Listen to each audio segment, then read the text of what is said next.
सभी प्यारे दर्शकों को नमस्कार।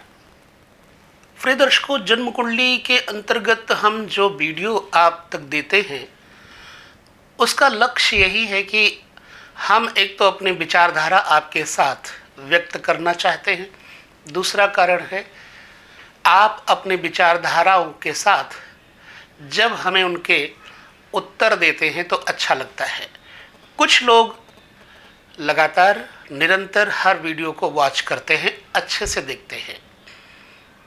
मेरा लक्ष्य ये होता है कि किस विषय को किस तरह से किसके सामने प्रस्तुत करूं कि जिससे वो सरलता से जान सके, सहजता से उसको उस विषय का अनुभव हो सके। और ज्योतिष में सबसे महत्वपूर्ण होते हैं सूत्र। आज के इस कार्यक्रम में हम आपके साथ चर्चा करेंगे आपके प्रश्नों के उत्तर के द्वारा, फिर सूत्र की कुछ सूत्र। बहुत ज़्यादा बड़ा वीडियो न बने इसका भी प्रयास हम करेंगे।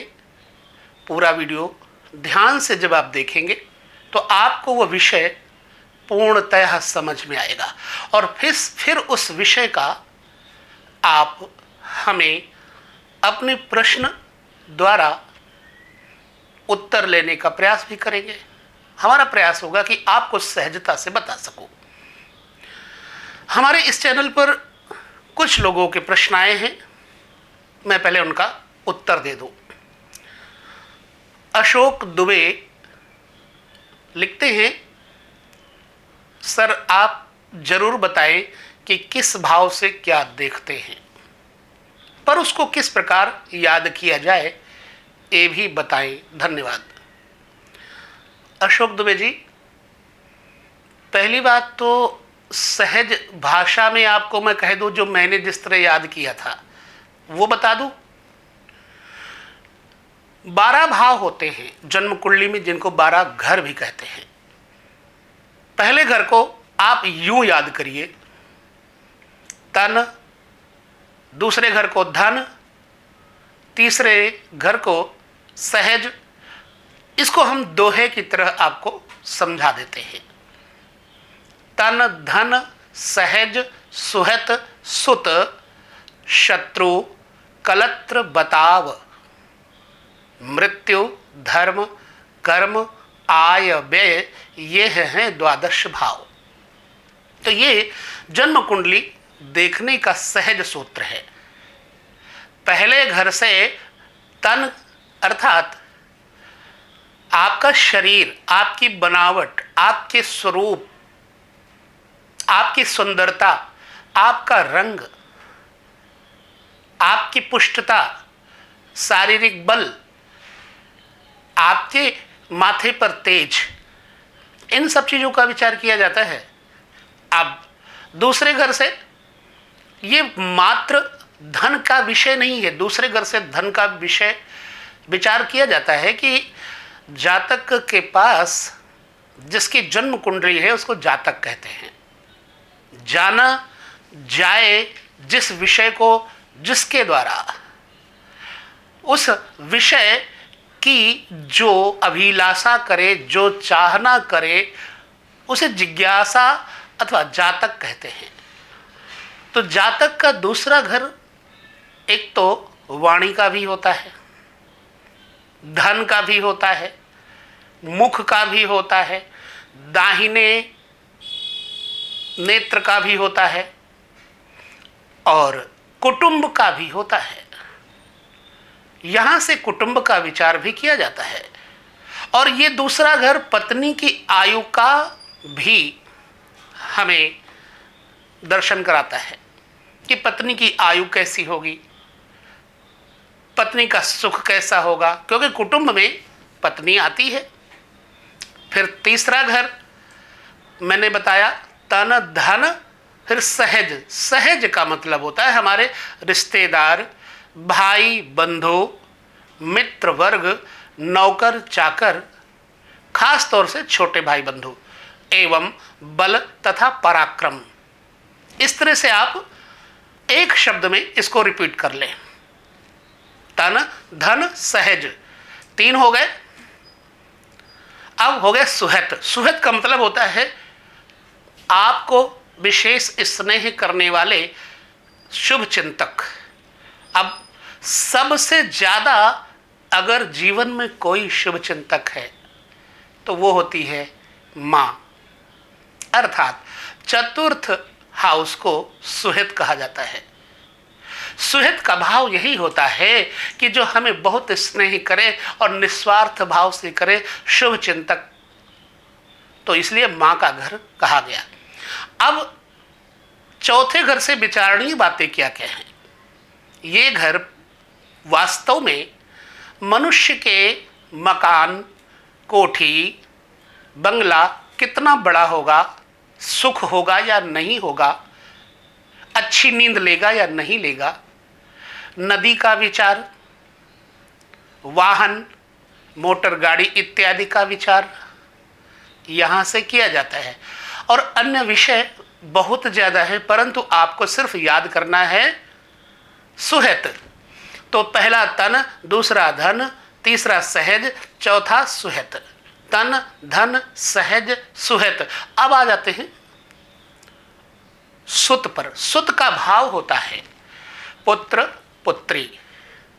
सुत हाउस, पंचम, फिफ्थ हाउस, ये आंतरिक विद्याओं का भी केंद्र है। पंचम हाउस खेल कूद के बारे में भी ये बताता है। किसी व्यक्ति में धर्म के प्रति कितनी जिज्ञासा है और वह धर्म में कितना सफल होगा, कितना सिद्ध होगा, पांचवें घर से इसका भी विचार किया जाता है। पांचवें घर से विद्या का भी विचार किया जाता है और पांचवें घर से उदर का यानी पेट का भी विचार किया जाता है। पांचवें घर से हमारे पिछले जन्म के कर्मों का फलाश्रय भी है। अतः पांचवें मकान से, पांचवें घर से पिछले जन्म के कर्मों का पता चलता है। तो यहां से सुत, सुता यानी पुत्र, पुत्री और स्थिर संपत्ति, आपकी योग्यता इत्यादि का पता चलता है।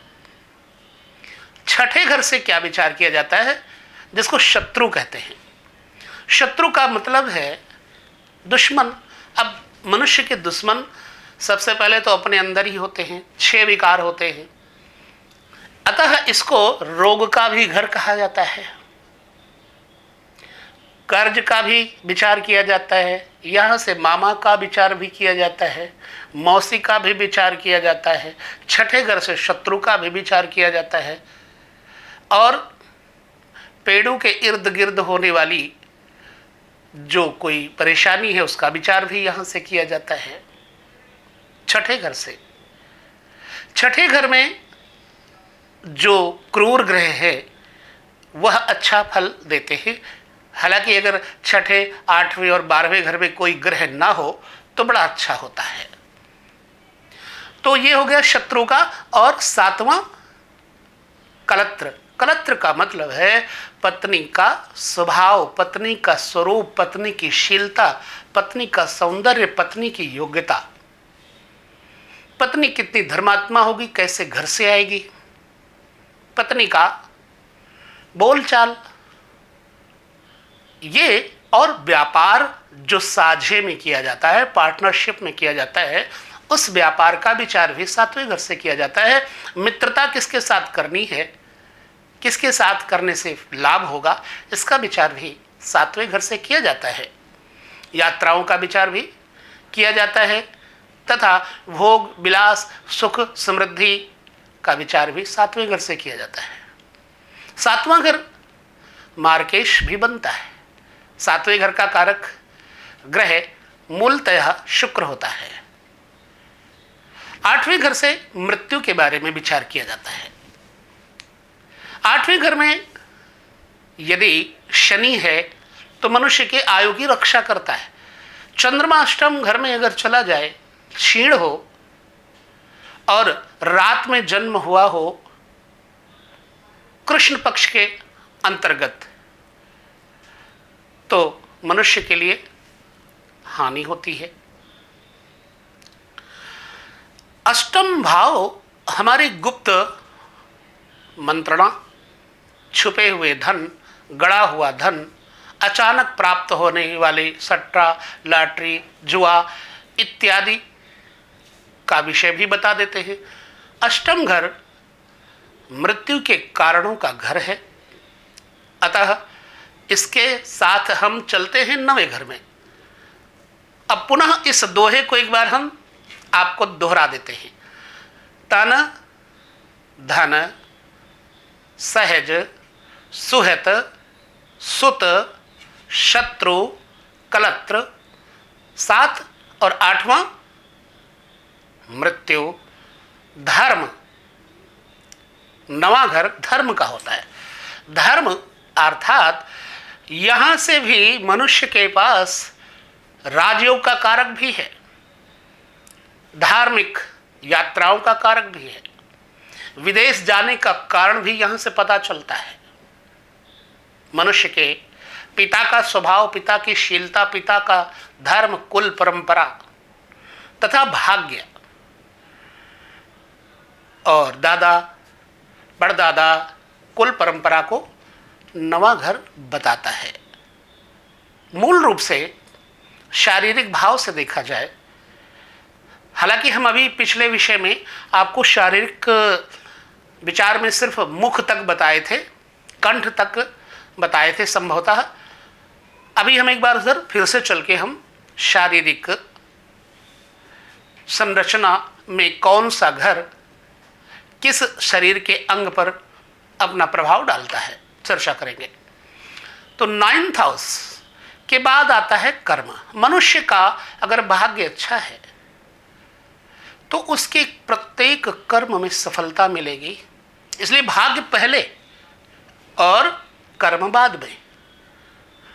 तो कर्म की सफलता, पिता का उद्योग, व्यापार, नौकरी, सरकारी नौकरी, राजयोग, आकाशीय लक्षण इत्यादि का विचार यही 10वें घर से किया जाता है। और ये पीठ का भाग भी होता है क्योंकि पृष्ठ भाग है। अगर 10वें घर और 9वें घर ये दोनों घर के कारक अथवा इस घर के वर्तमान ग्रह, राशि, स्वामी यदि सही होते हैं तो राजयोग बना देते हैं। अच्छा, मनुष्य को आमदनी कितनी होगी यह भाग्य पर निर्भर करता है, पुरुषार्थ पर निर्भर करता है और कर्म पर, पिछले कर्म पर भी निर्भर करता है। हम इस विषय को आगे पुनः लेकर चलेंगे। अब देखिए, आमदनी को ठीक 7वें घर के हिसाब से अगर देखें तो 7वां हाउस मनुष्य की साधना, सफलता यदि इकट्ठी हुई है तो आमदनी बढ़िया होगी। यह आमदनी का घर है, अर्थात लाभ भाव कहा जाता है। बड़े भाई बहनों का विचार यहां से किया जाता है। शरीर में बाईं भुजा और लेफ्ट साइड हार्ट इत्यादि का विचार यहां से किया जाता है। अब यहां पर कोई भी ग्रह होता है तो शुभ फल देता है। तो अब क्या हो गया? 11वां घर आय। अब 12वें घर को कहते व्यय। व्यय अर्थात खर्च का भाव। खर्च किन कारणों से किया जाता है यह हमारे 6ठे भाव से पता लगता है, क्योंकि 6ठे का ठीक 7वां द्वादश घर है। तो द्वादश घर जो है वो 6ठे से 7वें में है। अब 6ठे के माध्यम से खर्च के कारणों का पता व्यय भाव बताएगा कि शत्रु पक्ष से खर्च करेगा, संबंधियों से खर्च करेगा, रोग पे खर्च होगा या यज्ञ पे खर्च होगा, सत्कर्म में खर्च होगा। 12वां घर खास तौर से व्यय के बारे में बताता है और शयन कक्ष के बारे में बताता है। 12वें घर में केतु और शुक्र उचित लाभ देते हैं, शैया सुख देते हैं, वैवाहिक सुख देते हैं। अगर केतु और शुक्र ठीक मीन में हो तो, शुक्र खास तौर से 12वें घर में अगर मीन में हो तो लाभ देता है, सुख देता है। बाकी यहां कोई ग्रह नहीं लाभ देता, विचारणीय बात है। तो ये हो गए आपके प्रश्न का उत्तर कि कैसे हम याद करें। तो अब इस दोहे को याद कर लीजिए, तन धन सहज सुहत सुत शत्रु कलत्र बताव। दोहे का आधा सप्तम हाउस तक हो गया। अब दोहे का आधा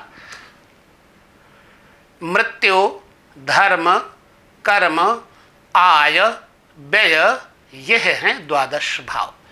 तो मेरे ख्याल से आपको याद करने के लिए सबसे पहले तो यह सूत्र समझ लेना चाहिए।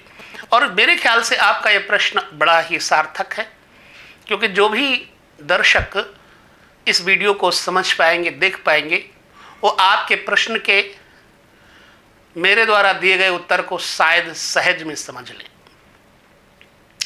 बाकी एक चीज और कहता हूं, जन्म कुंडली देखना YouTube पर सहज लगता है, लेकिन सहज नहीं है। जन्म कुंडली देखने के पीछे एक रहस्य होता है, वो होता है मनुष्य की अपनी साधना। ज्योतिष विद्या अध्ययनशील व्यक्ति को ही प्राप्त होती है, एवं धर्म में रुचि, साधना में रुचि जो रख करके उस पर कायम रहते हैं, संध्या वंदन इत्यादि करते हैं, उनके अंतर से निकली हुई बात सत्य होने लगती है। इसलिए कोई बड़ा विद्वान व्यक्ति भी कभी कुछ कह दे तो संभवतः उसकी बात सत्य नहीं निकलेगी, परंतु यदि ब्रह्मा अर्थात जो ईश्वर की साधना करते हैं, ब्रह्म की साधना करते हैं, बड़ों का सम्मान करते हैं, नैतिकता जिनके अंतर में है, त्रिकाल संध्या ना सही 2 काल संध्या या 1 काल संध्या करते हैं, उनके अंतर्मुख से निकली हुई वाणी के द्वारा जो बात आगे जातकों तक जाती है, वो सहज में ही सफल होने लगती है। अतः यह साधना का विषय है। तो आपके प्रश्न का उत्तर मैंने दिया। अब शरीर में पहला घर पता लग गया, शरीर बताता है। दूसरा घर वाणी का है। तीसरा घर कंठ का, दाहिनी भुजा का है। चौथा घर हृदय है, छाती है, मां है शारीरिक रूप से। पांचवा घर नाभि चक्र के आसपास मणिपुर केंद्र है। छठा घर नाभि से निचले भाग, पाताल कहा गया है। सातवां घर गुप्तांग। आठवां घर जांघे और मल प्रदेश। नवां घर कमर। 10वां घर पीठ। 11वां घर दाहिनी भुजा, हार्ट। और बायां घर कंधा। मुझे लगता है कि आपके इस प्रश्न का उत्तर मैंने सटीक दिया। अब हम इस प्रश्न के बाद किसी और के प्रश्न को भी देखते हैं। साधना जी दिल्ली से हैं। संभवतः एक साधना नाम से आईडी है, निरंतर हर एक वीडियो को बड़े प्रेम से ये देखते हैं। पता नहीं महिला हैं या पुरुष हैं, जो भी है मैंने प्रणाम करता हूँ। परंतु हर वीडियो बड़े ही चाव से, भाव से देखते हैं और उस पर अपने कमेंट्स भी देते हैं। प्रायः आप लोग कमेंट्स देख सकते हैं। मंजू नेचर एंड होम 9 घंटे पहले अपनी पत्नी से करवाता है मनमुटाव और दूसरी स्त्रियों से जो, इन्होंने लिखा झूठ। बहन मंजू, मुझे पता नहीं है आप बहन हैं भाई हैं, पर इतना कहता हूँ कि मैं झूठ नहीं कहता हूँ। हो जाए वो बात अलग की है। आपकी जन्म कुंडली में आपके ग्रह मजबूरी बस हमको झूठा ठहरा रहे हों तो इसमें दोष मेरा नहीं है। हमारे ज्योतिष सूत्र के अनुसार यदि आपने अपने ग्रहों को अच्छे से नहीं पढ़ा है, नहीं समझा है, तो झूठ कह सकते हैं, क्योंकि एक ग्रह के ऊपर किस स्थिति में आप भविष्य का निर्णय ले सकती हैं, नहीं ले सकती। उसी ग्रह के ऊपर उस भाव का कारक, उस घर का कारक, उस राशि का कारक और उस राशि कारक के अनुसार कौन सी राशि पर वहां का भावेश बैठा है, इन सबको देखें और उस भावेश पर किसकी दृष्टि पड़ती है तो झूठ नहीं नजर आएगा। ज्योतिष सत्य है। दीपा भट्ट जी, इन्होंने लिखा है, सर नमस्कार, डेट ऑफ बर्थ है 22 दिसंबर 1975, मंडे मॉर्निंग 6:30 बजे। प्लीज सजेस्ट पिछले जन्म में कौन से योनि से आया है, आपकी फीस कितनी है, प्लीज हमें बताएं। दीपा भट्ट जी, निवेदन ये है कि अभी तो मैं आपके प्रश्न का उत्तर सिर्फ पढ़ करके दे रहा हूँ। हमेशा याद रखिए, 12वें घर के व्यय भाव के कारक के ऊपर मोक्ष का पता चलता है। पिछले जन्म में आप क्या थे, पंचम घर से पता चलता है।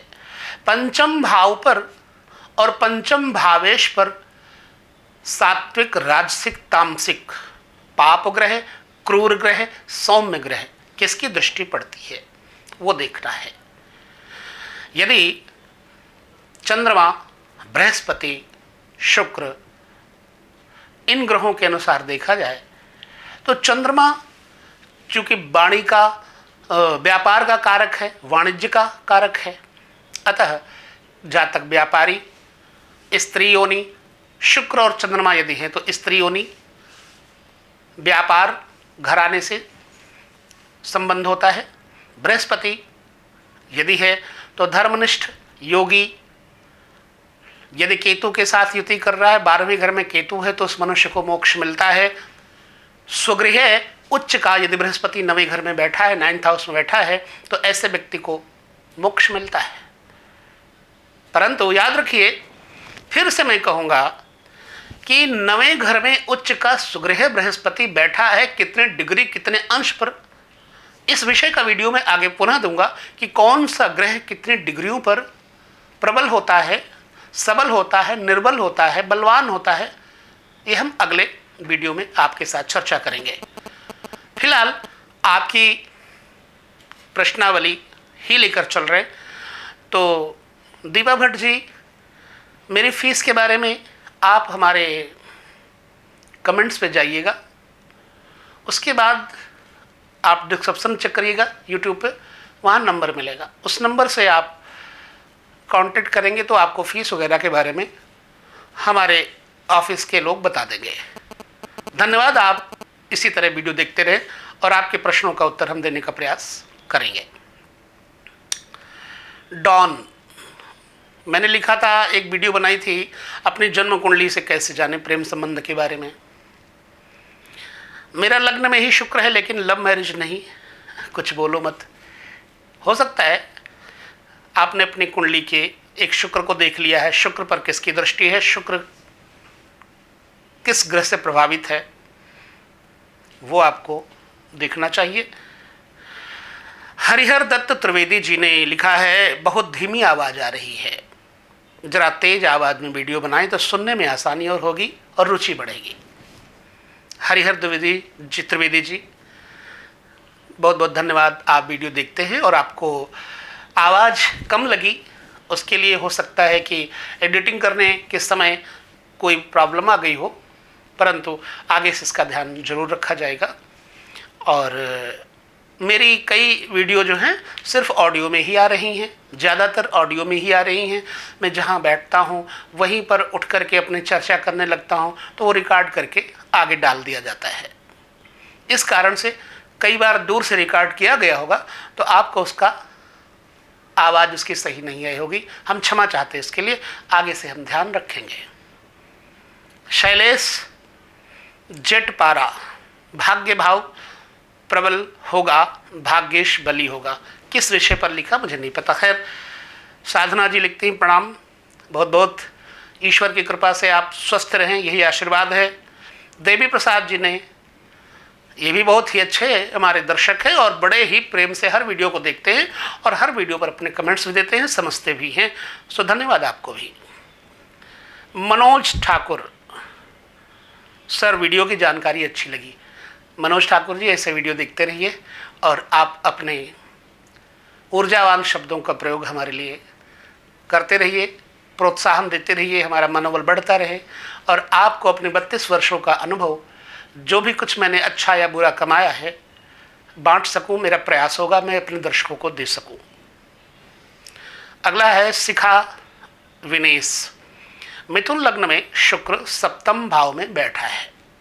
मिथुन लग्न में शुक्र सप्तम भाव में बुध के साथ युति है, लेकिन डिग्री कम है, तो क्या रत्न धारण कर सकते हैं? देखिए, आपका मिथुन लग्न है, मैं आपको पन्ना सजेस्ट करूंगा। पन्ना धारण करने से आपका जो बुध है सप्तम हाउस में, वो ठीक होगा। आप नर्वस हो सकते हैं। जब बुध धनु में होता है तो दांत, हमारे नब्ज सिस्टम, कान, नाक, गले, थायराइड वगैरह होने का डर रहता है। अतः आप एक पन्ना धारण कर लें, आपको अच्छा लगेगा। बाकी पूरी तरह से कुंडली का विश्लेषण करवाने के बाद आप यदि रत्न निर्धारित करवाते हैं तो अच्छा रहेगा। चलिए, आपने वीडियो देखा और आपने अपने कमेंट्स दिए, धन्यवाद। राजेश पटेल, प्रणाम गुरुजी, धन्यवाद, आशीर्वाद। साजिद चौहान, मेरे सप्तम भाव में ये सब है। चलिए, आपने वीडियो देखा, धन्यवाद। आपके कमेंट्स पढ़ करके मैं अच्छा लगा। मनप्रीत बाबा,